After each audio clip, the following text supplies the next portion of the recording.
Western हिल mental care में मेरा पहला दिन था और मैं सूरज ढलने से कुछ देर पहले ही वहां पहुंची थी। हॉस्पिटल को देखकर ऐसा लग रहा था जैसे उसने सब कुछ देख लिया हो। हेड नर्स ने मुझे हर जगह दिखाई और मुझे मेरी जिम्मेदारियों के बारे में बताया।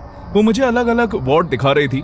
जब वहां काम करने वाला एक और केयरटेकर भागता हुआ आया। वो छोटी उम्र का लड़का लग रहा था लेकिन बहुत डरा हुआ था। अपनी हांफती हुई सांसों को संभालते हुए उसने हेड नर्स को एक ऐसे मरीज के बारे में बताया जिसे हाल ही में यहाँ लाया गया था। हेड नर्स ने मरीज का नाम पूछा और जैसे ही उस लड़के ने मरीज का नाम लिया, मैंने हेड नर्स के माथे पर चिंता की लकीरें बनती हुई देखी। दोनों ने 1 मिनट के लिए चर्चाएं की कि उसे देखभाल कौन करेगा, क्योंकि उसकी देखभाल करने वाला शख्स छुट्टी पर है। मुझे लगा कि क्यों ना मैं अपने पहले दिन कुछ अलग करूं, तो मैंने उन्हें खुद का नाम दे दिया। क्या तुम श्योर हो? हेड नर्स ने मुझसे पूछा।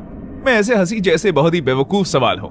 मुझे बूढ़े और अपाहिज लोगों की देखभाल करने का काम मिला था, इसलिए मैं जानती थी कि मैं क्या कर रही थी। हेड नर्स ने उस लड़के को इशारा किया कि वो मुझे मरीज के पास ले जाए ताकि मैं उसे नहला सकूं और उसके कपड़े बदल सकूं। जैसे ही मैंने देखभाल करने वाले का पीछा करना शुरू किया, हेड नर्स ने मुझे आवाज लगाई और चेतावनी दी। उसने मुझे सावधान रहने को कहा। मरीज के कमरे में जाते वक्त मैंने लड़के से मरीज के बारे में पूछा और उसने कहा कि वो एक औरत है और वो काफी अजीब है। कुछ दिनों से वो अपने आप में ही रहती है, लेकिन कभी कभी वो हिंसक हो सकती है और यही वजह है कि वो उसे शारीरिक रूप से बांध कर रखते हैं। उसने बहुत कुछ सहा है। उसके पति ने कई सालों तक उसे मारा पीटा और फिर एक दिन वो शराब के नशे में धुत होकर घर आया और उसने फिर उसे बहुत मारा। उसके बाद उसने अपनी जान ले ली। अगर तुम मुझसे पूछोगी तो मैं यही कहूंगी कि वो अपने घर से बेहतर वहां थी। उस लड़के ने एक लंबी सांस छोड़ी और मैं समझ गई कि यहाँ कुछ बहुत बड़ा होने वाला है। हम एक छोटे से कमरे के बाहर रुक गए। कमरे के अंदर मैं एक बेड देख सकती थी जिसकी सफेद चादर पर पीले दाग थे। यूरिन, गंदगी और सड़न की बदबू ने मेरी नाक के बाल जला दिए। मैंने बुदबुदाते हुए अपनी नाक बंद कर ली। ये बदबू बहुत ही तेज है। बिस्तर पर एक एवरेज कद की कमजोर सी औरत बैठी थी। उसके हाथ आपस में बांधे गए थे। उसके लंबे घुंघराले भूरे बाल थे और चेहरे पर कोई भाव नहीं था। उसकी आंखें रात की तरह चौड़ी थी। डोरथी, ये लिंजन है। ये आज तुम्हारी मदद करेगी, ठीक है? क्या तुम मुझसे वादा करोगी कि तुम उसका साथ दोगी?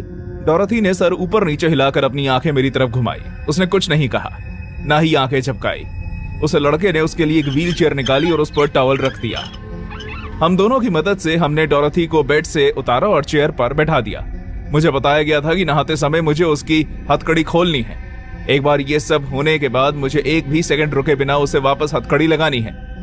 मैंने पहले भी गुस्से वाले मरीजों के साथ काम किया है, इसलिए मुझे विश्वास था कि मैं ये भी हैंडल कर लूंगी। और साथ ही डोरथी बहुत ही पतली थी और मैं हर एंगल से उससे ताकतवर। मैंने देखा कि वो लड़का अपने बाकी काम करने के लिए वहां मुझे अकेला छोड़कर चला गया। जब मैंने नीचे देखा तो डोरथी की आंखें मुझसे मिली। वो मुझे ही घूर रही थी। मैं घबराते हुए मुस्कुराई और उसे शावर के लिए ले गई। मैंने हल्का गर्म पानी चालू किया और आराम आराम से उसके हाथ साफ करने लगी। तुम्हें इसके बाद अच्छा लगेगा डोरथी, साफ और स्वच्छ, ठीक है? कोई जवाब नहीं। उसकी आंखें खुली हुई थी लेकिन बिल्कुल खोखली, जैसे बिना पर्दे वाली खिड़की। उनके पीछे सिर्फ अंधेरा। मैं उसके पैर साफ करने के लिए झुकी, तब तक डोरथी ने धीरे से कहा, वो अभी भी दीवार में गड़ा है। क्या कहा तुमने? मैंने पूछा। उसने अपना सर अजीब ढंग से घुमाया। उसके गीले बाल उसके चेहरे से चिपके हुए थे। उसकी मदद से मैं उसका गला एक बार में काट पाई। क्या तुम जानती हो उन लोगों में से कैसे खून निकलता है जिनकी नसें काट दी जाती हैं? मैंने बहुत ही सावधानी से एक कदम पीछे लिया। मेरे दिल की धड़कन तेज हो गई। डोरथी, क्या तुम ठीक हो? वो किसी रोबोट की तरह मुस्कुराते हुए अपनी आंखें झपकाने लगी, लेकिन वो चैन की मुस्कान नहीं थी। ये बहुत ही खतरनाक थी।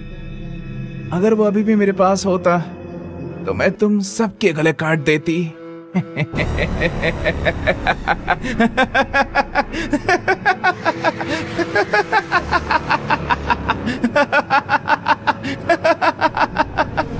सर के ऊपर लगी हुई लाइट्स फड़फड़ाई। मेरी सांस मेरे गले में अटक गई। उस बाथरूम में कोई खिड़की नहीं थी, सिर्फ सर के ऊपर एक फ्लोरेसेंट लाइट।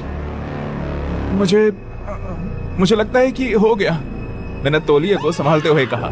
फिर उसने चिल्लाना शुरू कर दिया। वो कुर्सी पर जोर जोर से हिल रही थी, हैंडल को जोर जोर से पीट रही थी। उसका चेहरा गुस्से से लाल हो गया था। उसकी चीखें खून जमा देने वाली थी। मैं सदमे में आ गई। वो लड़का भागता हुआ आया, लेकिन जब तक वो नहीं आया तब तक समय जीवन भर जैसा लगा।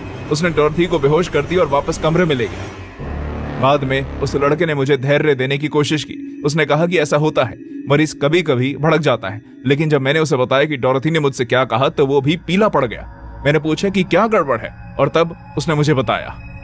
जिस चाकू से हत्या हुई थी वो कभी नहीं मिला, लेकिन उसके पति के गले पर बने गहरे और साफ कट के हिसाब से अथॉरिटीज का कहना है कि वो स्कैल्पल था, कुछ तेज और तीखा। अब कई महीने हो गए और मैं अभी भी यहाँ काम करती हूँ, लेकिन उस दिन के बाद से मैं पहले से नहीं सो पाई, क्योंकि मेरे मन में से एक सवाल उठा कि वो हथियार अभी भी कहीं छिपा है, किसी दीवार के अंदर, क्योंकि मुझे नहीं लगता कि डॉरथी झूठ बोल रही है। आपको क्या लगता है?